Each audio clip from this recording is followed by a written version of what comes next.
कैसा था 200 साल पहले का भारत? जैसा भारत आज है वैसा ये 200 साल पहले नहीं था। उस समय ये दुनिया का सबसे अमीर देश था। पहले लोग कम पढ़े लिखे थे, परंतु लोगों में इंसानियत थी। कभी आपने यह अंदाजा लगाया है कि अंग्रेजों ने इन 200 सालों में भारत की कितनी संपत्ति को लूट लिया गया?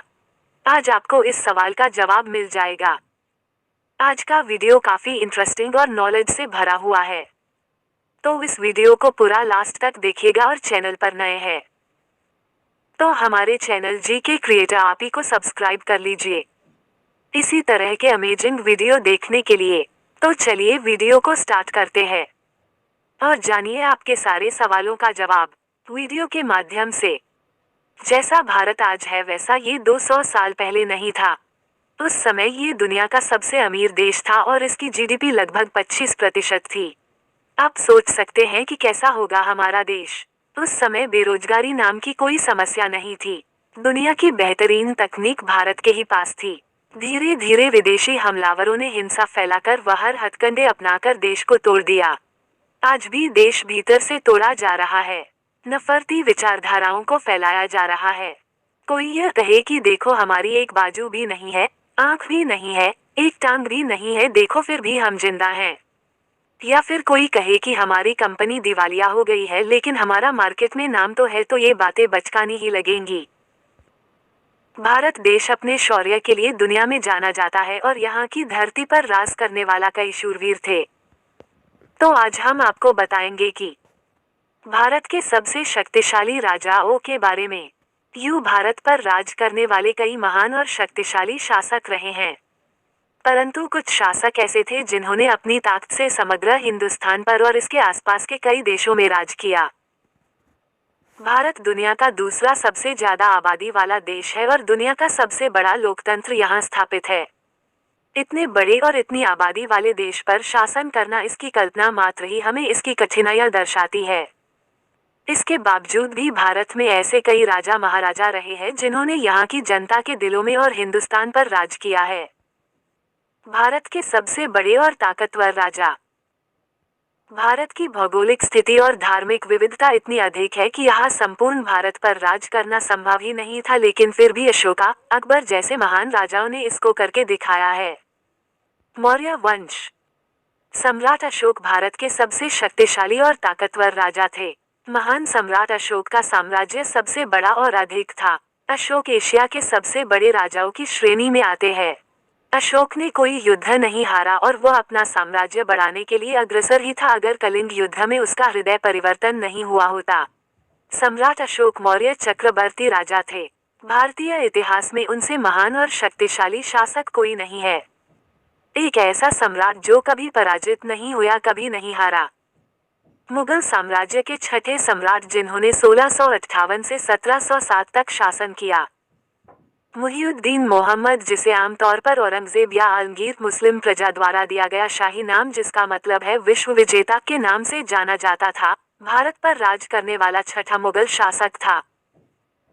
औरंगजेब एक प्रसिद्ध सम्राट है। उन्होंने लगभग 1658 से 1707 तक 49 वर्षों तक भारत पर शासन किया था।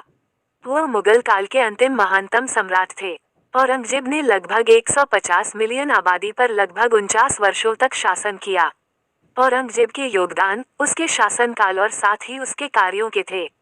उनके कार्यों का राजनीति के क्षेत्र में प्रभावी योगदान था। औरंगजेब मुमताज महल और सम्राट शाहजहां का पुत्र था। भारत को आजाद हुए 75 साल से ज्यादा हो गए हैं और यह आजादी 200 साल की गुलामी के बाद मिली थी। अंग्रेजों ने इन 200 सालों में भारत को बहुत लूटा और भारत की अरबों की संपत्ति लेकर चले गए। लेकिन कभी आपने यह अंदाजा लगाया है कि इन 200 सालों में भारत की कितनी संपत्ति को लूट लिया गया? आज आपको इस सवाल का जवाब मिल जाएगा।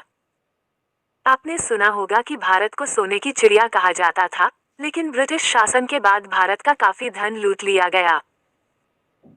वैसे तो इसका अंदाजा लगाना ही काफी मुश्किल है, लेकिन प्रसिद्ध अर्थशास्त्री उत्सा पटनायक ने वो संभावित रकम बताई जितनी भारत से लूटी गई है।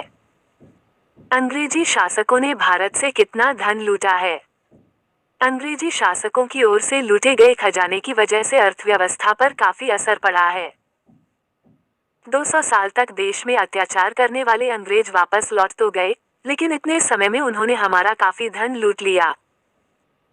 उत्सा ने अपने निबंध में बताया कि अंग्रेजों ने भारत को लूटकर बर्बाद कर दिया और अपनी शान और शौकत के लिए कभी भी भारत का नाम तक नहीं लिया।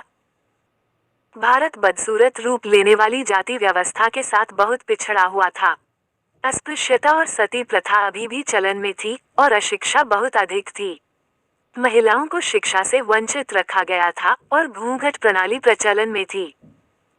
पहले लोग कम पढ़े लिखे थे, परंतु लोगों में इंसानियत थी। अब लोग पढ़े लिखे व ज्यादा सुशिक्षित है। आमतौर पर कम पढ़े लिखे और अनपढ़ लोगों को हेय दृष्टि से देखते हैं, गंवार और अनपढ़ कहकर उनका मखौल भी उड़ाते हैं। कहीं किसी लाइन में खड़े होकर अपना काम कराना या अपनी बारी का इंतजार करना अपनी बेइज्जती समझते हैं। 15 अगस्त 1947 के दिन भारत स्वतंत्र हुआ था। उस दिन को आज 75 साल पूरे हो चुके हैं। इन वर्षों में हमने क्या अर्जित किया तथा हम अपने निर्धारित लक्ष्यों से कितने पीछे हैं, इसकी समीक्षा करें तो पाएंगे कि भारत के लिए कई मायनों में आधुनिक शब्द बहुत बड़ा है। हम 21वीं सदी के भारत, प्रगतिशील भारत की संकल्पनाओं को गढ़ते हैं। मगर क्या हमने कभी लोगों के रहन सहन, मूलभूत आवश्यकताओं की स्थिति, संसाधन विभाजन एवं भागीदारी के क्षेत्रों में विकास दर के मामले में विश्व के बड़े देशों के नजदीक भी पहुंच पाए हैं? भारत दुनिया के बड़े देशों में से एक है। ये विश्व की दूसरी सबसे बड़ी जनाबादी एवं सर्वाधिक युवा शक्ति का देश है। फिर हम अपनी तुलना दुनिया के निम्न स्तरीय देश से हर बार क्यों करते हैं? इसरो आए दिन अंतरिक्ष में भारत की सफलता के नए कीर्तिमान रच रहा है। हमारी इकोनॉमी दुनिया की 4 बड़ी अर्थव्यवस्थाओं में शुमार है।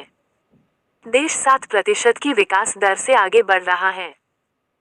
प्रत्येक भारतीय को बिजली, शौचालय, पेयजल, चिकित्सा, शिक्षा के सुलभ अवसर प्रदान करने की योजनाओं पर तेजी से काम चल रहा है। जब हम आधुनिक भारत की बात करें तो हमें इसकी उपलब्धियों के साथ ही समस्याओं को भी ध्यान में रखना होगा। आज के भारत की सबसे विकराल समस्या बेरोजगारी है। करोड़ों नवयुवक डिग्रियां लेकर उच्च शिक्षा प्राप्त करने के उपरांत भी उन्हें काम नहीं मिल पाता है। तो दोस्तों, उम्मीद है कि ये वीडियो आपको काफी अच्छा लगा होगा। तो वीडियो को लाइक और शेयर कर दीजिए और अपना राय हमें कमेंट बॉक्स में जरूर बताएं।